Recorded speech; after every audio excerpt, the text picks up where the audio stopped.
My point today is, well, not today, but at this moment, like, why does black joy bother some white people? You ever notice how the group of black folks, like, they come together laughing, dancing, and just vibing, and suddenly it's labeled as too loud, too ghetto, or too much? Jealousy. You know why? Because they couldn't strip that away. And it's surviving. But let's be real, it's not about the volume that's the problem. It's the vibrations, it's the freedom, it's the fact that we can still find joy after centuries of trying to be stripped of who we are. We still make something out of nothing.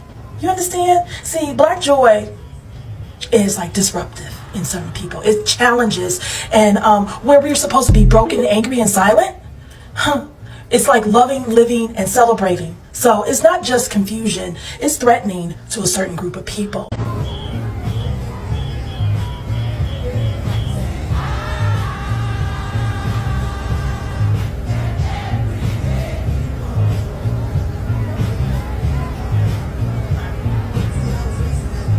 Fancy cars.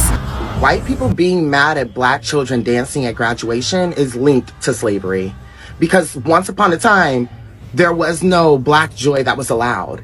Like, especially back in slavery, like, if they saw that, they would probably do horrible things, torture the slaves. And when we think about these kids who were clearly in Louisiana having the time of their fucking life because they graduated, and we think about white people's reaction to black joy. Oh yeah, that's it's not about civility. It's not about decorum. They don't like to see us happy. That's what it is. The true essence of joy is unattached to things, isn't it? In fact, some would say if you have too many comforts, your access to joy might actually be distorted, because some of the things that you think are bringing out this authentic emotion within you are really just stimulants, things that are creating dopamine rushes inside of your body. That coffee that you can go buy, that gym membership that has all the perfect equipment, shopping sprees, commutes, and family. Hello brothers and sisters, welcome back to the channel. I'm hoping that you are doing great from wherever you're watching this video. Brothers and sisters, there's something that white people are saying that is happening always in the black community. And that's one thing, is black joy. And they're always asking themselves, why is it that black people are always feeling good? They're always feeling happy, regardless of everything, regardless of the situation, regardless of everything that is happening in the United States. There are a group of people that are still able to put a smile on their face, regardless of all these difficult things that are happening. That's one thing that they don't understand. Because when we even try to look at the internet and compare those people that are coming out and really complaining about how the economy is so much bad, when we compare between white people and black people, we definitely get to see that we have a lot of white people that are complaining about the cost of living. But all we are seeing black people doing is just to celebrate, just to be happy. And we are seeing the wins that are happening in the black community. So that's one thing that people from the white community are asking themselves. How are black people able to put a smile on their face regardless of all these crazy things that are happening out here? Brothers and sisters, it is really important for us to understand that black people are so much special. Black people embody a special type of something which is supernatural about them. There's just a way, nature usually finds a way of protecting them, of protecting them from all these things that are happening. And I'm not saying that somebody is paying black people's bill or anything, no. They are also feeling how tough the economy is. But there is just something special that is in the fabric of black Americans' life. Brothers and sisters, stay tuned as we are all going to discuss about this, because I think it is really important to note that black people will always be a free spirit. They will always be happy regardless of everything that is happening. You can ask yourself, why is it that regardless things are happening like badly, but we are still seeing black people happy? We are still seeing black people cracking jokes, and everything is just normal to them regardless of difficulties that they have. Brothers and sisters, this is something which is rooted deeply in history, and I want us to look into this, and then I'm gonna be back. I'll be sharing my thoughts at the end of the video. So let's watch the video. I'll be back. I need some black joy. The fact that black joy even exists as a concept in the world is miraculous to me. Asians are no good at joy, We are good at working hard and being diligent and doing our best, but not joy. Colonizers too. Rich lives, no joy. We should never have hooked our stars to theirs. But black people, especially black Americans, are the best at joy. You've turned it into an art form. I know it came from terrible hardship that you've turned into soul and then into joy. And we, Chinese people, we just turn that hardship into more hard work. But I know you can't give it to us. We have to go out and earn it for ourselves just like you did. Joy is a puzzle for every human being, and it's not free. When I ask my black friends where their joy comes from, they inevitably shake their heads and just repeat, "You can't let them take it away from you." That's what it's not. But what is black? Unapologetically black and doing everything anyway, how you like it, with whoever. Black joy means being unapologetically black in the most comfortable way that you feel like yourself. You don't feel like anybody's judging you. It doesn't matter whether you're like straight, bi, queer, however you want to dress, it's comfortable. Living out my ancestors' dreams and like fully showing up as myself, my black ass self, because she's very black. Okay. Doing the things that fill me up and like unapologetically. Yes. Confident, unapologetically black, living in our truth and just being our amazing selves. No matter what. No matter what. No band can stop us. Living in my greatness. That's really what it is. Living in my ancestors' greatness. It's just being me all day, every day without criticism. Black joy to me is revolution. It is healing. And I think it's the path forward for us. Good morning, y'all. Listen, I came across a video. What was the lady name? Show something. It's an Asian lady. Okay? It's an Asian lady talking about, oh, black people, I just love watching black people and your joy. Black people joy. I just love it. How do y'all get the joy? Because as Asians, we're just told to work really hard. Anytime we have downtime, we just work really hard. We just keep working. And I wish we just had joy. I wish we had joy. What the fuck? What is, literally, seriously, what is y'all obsession? Everyone's obsession with black people, and at the same time deny that obsession in the same breath. You want to know how we keep going? You want to know what we're doing at all times? What the hell is wrong with y'all? Why are we the obsession? Oh my God. And then black people in the damn comments, oh, it's because of our struggle. It's even, everybody don't struggle when they black. Every black person do not participate in struggle Olympics. We have joy because we have joy. How about that? It ain't for y'all to figure it out. It ain't for you to participate in. Find something better to do than us. All these age, it gets to a point. Black people, stop hopping y'all happy asses in these other folks' comic session, goddamn Samboing. Oh, it's cause of this. They don't need to figure nothing out. They don't need to. What they need to figure us out for? Y'all already giving all the recipes away and this, that, and the third, and then that'll. I'm gone. Yeah, I'm gone. Yeah, I'm a little triggered. A white woman tried to break in line at me this morning before I had my coffee. Well, I had the coffee in my hand to pay for it. She tried to break in line. I'm a little frustrated right now, so I'm going to come back to this topic. The true essence of joy is unattached to things, isn't it? In fact, some would say if you have too many comforts, your access to joy might actually be distorted, because some of the things that you think are bringing out this authentic emotion within you are really just stimulants, things that are creating dopamine rushes inside of your body. That coffee that you can go buy, that gym membership that has all the perfect equipment, shopping sprees, commutes in fancy cars, social approval, the list goes on and on. In fact, some people who have been born with a silver spoon would tell you it wasn't until they lost it all due to drug use or some sort of injury or just being disowned or whatever, that is the most pure experience of joy they've ever had. And that right there is why they commodify black joy. Because black joy exists in spite of. All the resources in society are put against blackness, not for it.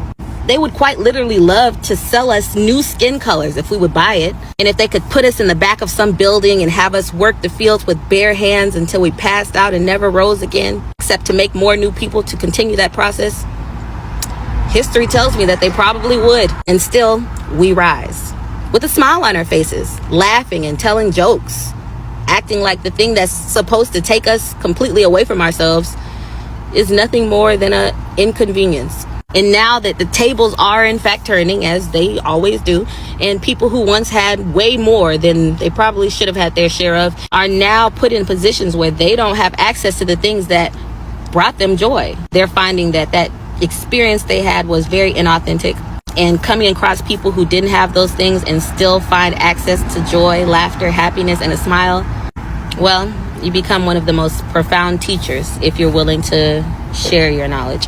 But that's if you ain't petty. I say don't tell them shit. So I had some white colleagues ask me what I thought about Trump actually segregating whites and blacks. And I actually told them straight up, like, honestly, I would love that. Now, they looked at me like I was crazy, and they almost spit up their almond milk. And I think they thought that maybe I was saying that out of hatred, but it really isn't about hatred. Here's the thing. I'm not talking about their version of segregation. See, I'm talking about our version of righteous separation, spiritual sovereignty, and black sufficiency. See, the truth of it is that integration was never about freedom. It was finesse. It was a system's way of saying, let's stop them from succeeding independently so we can profit from their brilliance directly. It was about control. And so I want us to be very clear about this. You know, we were never separate but equal. So that's a lie. We were separate and excelling. We had our own schools. We had our own banks. We had our own businesses. And baby, we were thriving. Black Wall Street, they burned it. Rosewood, they bombed it. Wilmington, they overthrew it. Why? Because we were doing too well without them, and they couldn't handle that. And so that's the truth. They didn't really want segregation gone. They wanted control. This is why we know that integration was just repackage of chains. When we were separate, we actually were building and excelling. And when they saw that we could excel without them, then it was like, oh no, we got to take control and make sure that their labor is profiting us.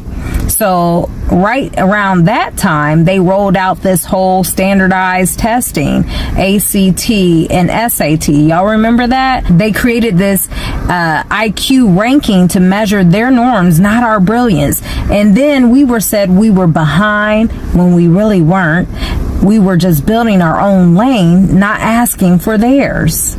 See, I don't know about you all, but I'm kind of tired of the lies. It's very exhausting, you know, just the lies that continue to be promoted. And I want to talk about the melanin, because this whole thing that we're not smart enough, that we're not bright enough, is simply just a lie. And so, you know, all this testing that they're doing, and I have kids in school, and they're made to feel that they cannot achieve. And I have to remind them about their actual superpower, melanin. See, not just your skin tone, but in your brain, specifically neuromelanin, that rich dark pigment found in areas like the substantia nigra, which are critical for learning and memory and decision making and emotional regulation. See, if you don't know, then you won't know how to respond. But when you learn about the studies that have actually linked the neuromelanin to higher concentrations and how it's related to enhanced memory and processing and higher intelligence and faster reaction times, then you know why they have hidden this information for so long. Because when you have higher melanin, you have stronger brain resilience against degenerative diseases. So translation to that is melanin doesn't just make you glow, it makes you grow. So we know that it's not coincidental that people with more melanin have historically been creators, inventors, innovators across every discipline, while also being the most suppressed, because they know that the more melanin you have in your body and in your brain actually produces higher intelligence. So the Bible also says this too in 2 Corinthians chapter 4 verses 7. It says he placed treasures in earthen vessels. What treasures? It was in us all along, right? So we have more melanin, and we know that people with less melanin, because it's a recessive gene and it's a mutation, lack the same level of intelligence, of many different benefits that come along with that. What's so interesting about it is that we're supposed to be looking at this as if it's something negative. But why is it negative when every other cultural group does this? Group economics. See, the truth of the matter is they have stolen from us so many different things, and yet we still survive. And so I don't want to offend, but I have to be blunt here. When we invented it, they patented it. When we built it, they banked on it. So everything we created, they made sure they benefited off of it. Just like Louis Latimer, he actually developed the light bulb, but Edison got all the glory for it. And this has been going on through history. We know that Granville T. Woods laid the foundation for trains. Corporations got the contracts. Dr. Patricia Bath revolutionized eye surgery. The system licensed the tech. Black music became white record labels, billion-dollar industries off of our talent. Every time we create, they capitalize. We are the genius, but they control the royalties. It's quite interesting, isn't it? So when we talk about the facts and segregation, I want to be very clear. It's not racist. We have to understand the dynamics of this. See, the black dollar actually is the fastest running dollar in America. So let's do the math here. And I think it's quite funny. Black people have spending power over 1.6 trillion. But guess what? That dollar stays in our community just for 6 hours, while the white community, their dollar stays in their community 17 days. And guess what? Asian communities, it stays in their community 20 days. Jewish communities over 3 weeks. Why? Because we're systemically disarmed from owning what we build. And this is no coinky dink. The scripture said this would happen. So now our dollar does the labor, but the system collects the check.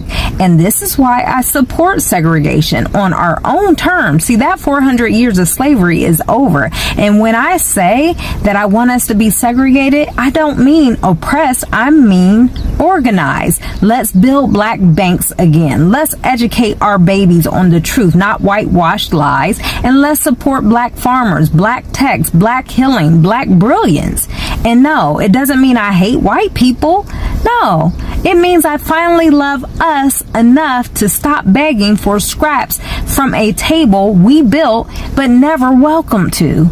See, the Bible told us about this.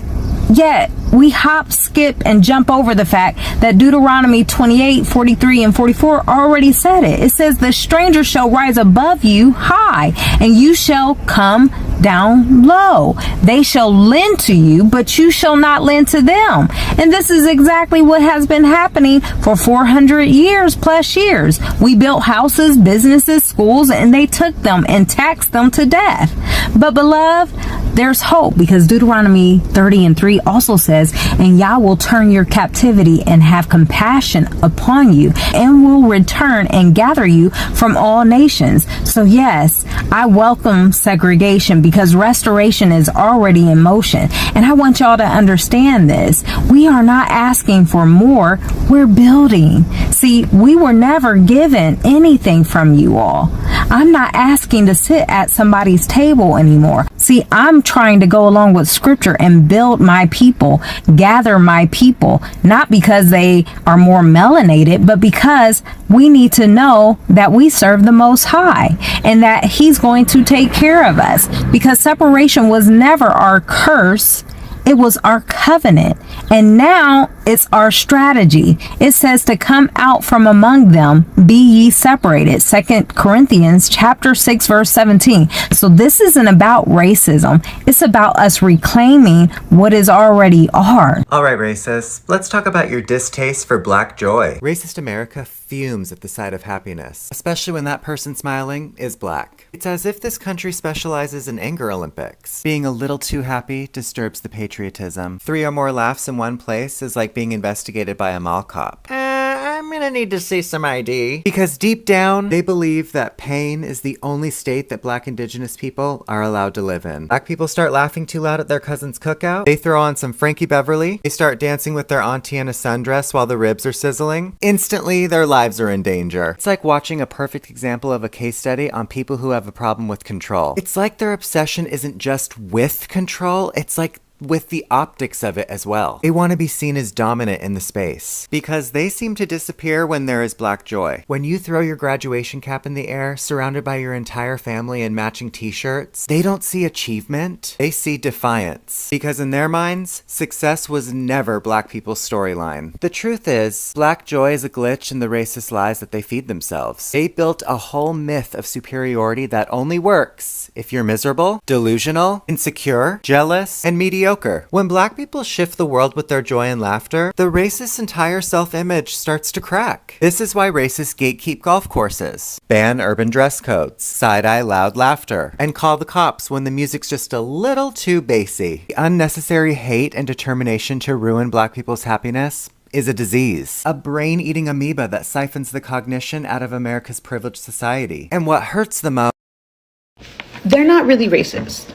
They're jealous of us. They want to be Hispanic. They want to be black. They want to be Asian. They have parties and our culture is their theme. They love Taco Tuesday. They love our food. They love to have parties on Cinco de Mayo. We don't even celebrate that. Cinco de Mayo is not Independence Day. They go and get tans. They inject their lips. They go and get BBLs. They're jealous of us because they want to be us. Pose the question, why do white people hate black people so much? I have been in situations where I've been surrounded by nothing but white people, and this conversation has come up. The race conversation has come up. And no one ever has an actual reason as to why they hate black people. There's always these, oh, black on black crime, oh, they're lazy, oh, they're this, but it's not actually, there's no legitimacy behind their reasoning. It's just shit that they've heard and they're regurgitating. And so, long story short, it really comes down to there is no reason. It's a deep-seated jealousy, a deep-seated hate that, you know, black people exude greatness. Black people are the great inventors. Black people are the beginning of the human race, the Eve gene. And white people have worked so hard to erase the history and erase the greatness of the black race, down to even when things are invented, the majority of things that are invented were invented by a black person. But yet the white race has actually erased the original inventor from history and have put their names on things that they had no business putting their name. I've come to the conclusion that a lot of white people are irritated by black joy. I was thinking about when Kamala was running for president, Vice President Kamala Harris was running for president, and the Republicans made so much of her laughter. It obviously agitated them so much that she was joyful and would laugh, that it was like they wanted to put out her light. And I've had a few instances that I've mentioned. One just yesterday, again with some black girlfriends at dinner, out enjoying ourselves, laughing, not loud, but joyful, having great conversation. And this woman behind us had such a scowl. She could not enjoy her own meal because she was so fixated on us. And I know that last time I've mentioned stuff like this, white women, would say, or black, people would come in my comments and say, oh, y'all would just be acting inappropriately. That's why they were looking, which we weren't, because of course always the blame has to be on us. And it's not far-fetched to be truthful about your resentment of other people's joy. And because you can't grow unless you're truthful about what you need to work on. I remember being in stores and out and about and seeing white kids running around and acting in a way that, would have gotten me in trouble when I was a child. And I felt resentful because I felt like they had the freedom to do it. And I was so strict with my 2 young black boys because, I believe there's a pressure in the United States for black people to behave a certain way or we get called out very quickly, particularly black boys. And I always would correct them when we were in public, when they were acting like kids, frankly. I never wanted my kids to be seen as bad. And so I resented the freedom that white kids had to just be wild. I still thought they were kind of bad, but the fact that they had the freedom, I resented that, right? I don't know why white people resent it. And that's something that they need to investigate. But I do believe greatly that a lot of white people are annoyed, agitated, resentful of black joy. So I think that white people should work on that. I'm serious, work with a therapist, do some personal deep diving and figure out why it agitates you. Is it our freedom? Is it jealousy? What is it? And then for black people, my directive would be have more joy. Agitate the fuck out of people. Joy is your right. You deserve it. And what I think is incredible is that we are able to find joy often in spite of. Keep on being happy. Keep on finding moments of joy. Enjoy each other. Smile and laugh. Laugh so much that people have to talk about it, like they did with Vice President Harris.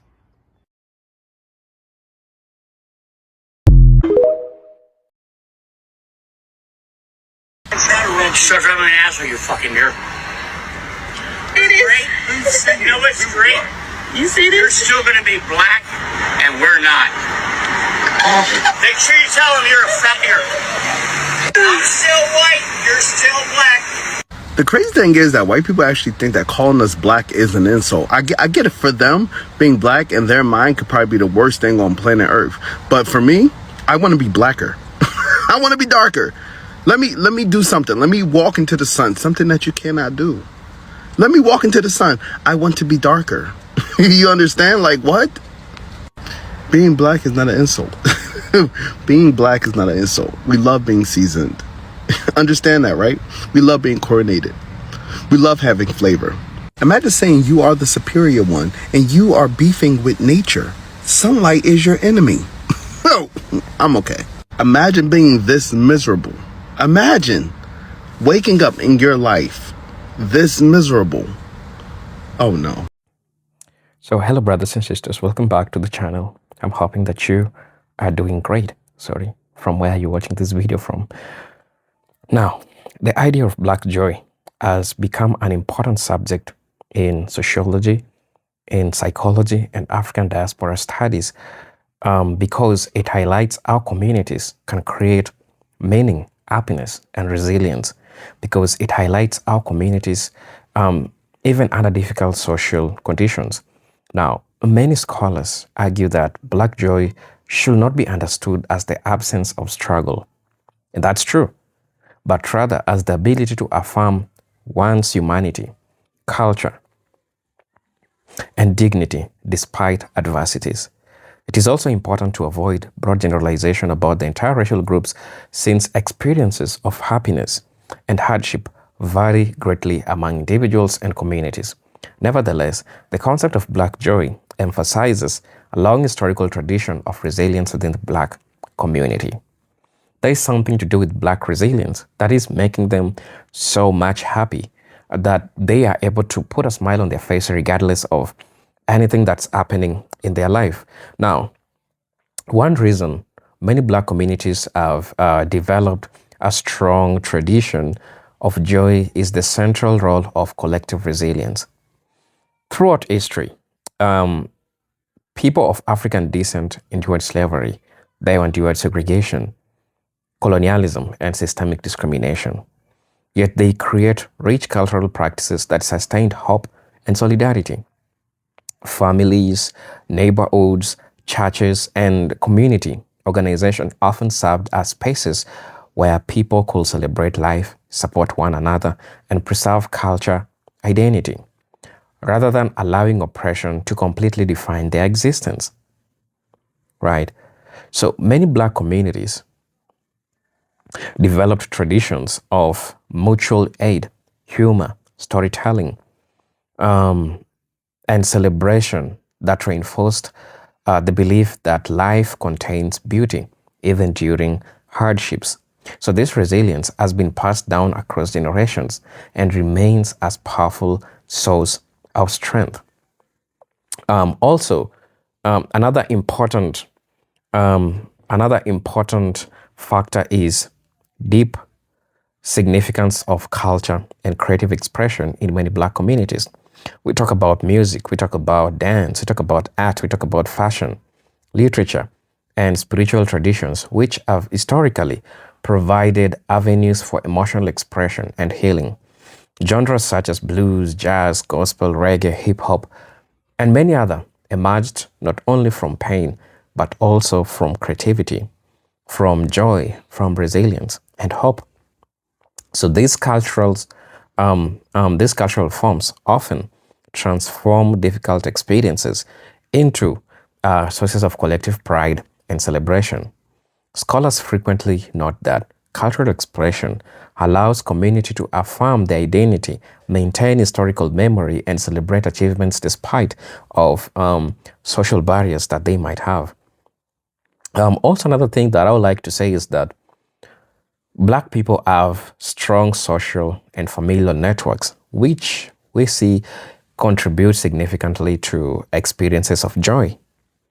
When we do research in psychology, which consistently shows that close interpersonal relationships among the strongest predictors of well-being across all population. And so in many Black communities, extended family networks, friendships, faith communities, and communal traditions play a significant role in providing emotional support, celebrations, such as family gatherings, religious beliefs, events, cultural festivals, and communal ceremonies. All these often reinforce a sense of belonging and shared identity. So these social bonds can help individuals navigate economic or social difficulties while maintaining optimism and emotional well-being generally. So Black joy is, that's why I understand that Black joy is something that might become so much difficult for, white people to understand, is because the people need to understand the history of Black people and where all these things all started. It is because of the community. It is because of the resilience that Black people have. This has put them in a place where they can be happy regardless of different things that are happening in their lives. So brothers and sisters, please, let me know what you'll think about this video. As you know, I'm your host and presenter Generic Stories. But until then, let me see you in my next video. Peace, love, and harmony.